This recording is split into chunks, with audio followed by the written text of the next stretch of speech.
sont les obsèques d'Ivan Colonna cet après-midi en Corse, à Cargèse.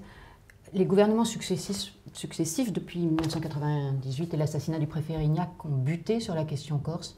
L'autonomie, finalement, c'est la solution? Je suis moi-même corse et donc très attaché à la spécificité de l'île. Je pense qu'il y a une spécificité de l'île dans la République.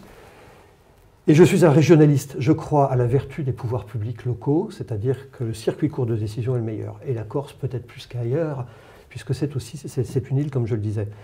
Alors, tous les gouvernements n'ont pas buté, ce n'est pas vrai. Il y a eu des lois de décentralisation qui ont beaucoup apporté.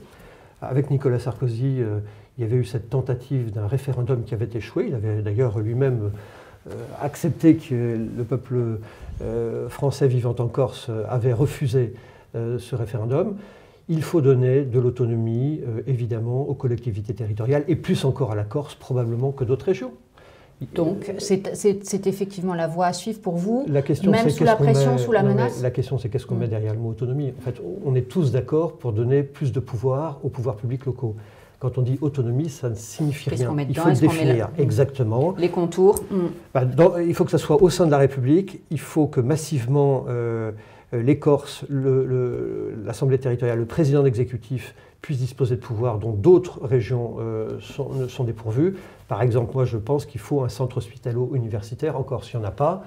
Les étudiants en médecine vont sur le continent et sont perdus. Je pense que sur la ressource en eau, sur la ressource en général, la gestion des déchets, enfin il y a plein de sujets. Il faut évidemment que la Corse ait son autonomie. Encore une fois, faut-il définir le périmètre? Oui, il faut plus d'autonomie. Les drapeaux de la collectivité de Corse en berne depuis hier pour célébrer le patriote Ivan Colonna. Je le regrette parce que l'assassinat d'Ivan Colonna est un scandale, comme tout assassinat bien sûr. En plus, quand vous êtes en prison, vous êtes sous la surveillance, la garde et la sécurité de l'État. Et cette sécurité a failli. Mais Ivan Colonna a été condamné pour un crime. Donc mettre les drapeaux en berne pour Ivan Colonna, ça m'a choqué évidemment.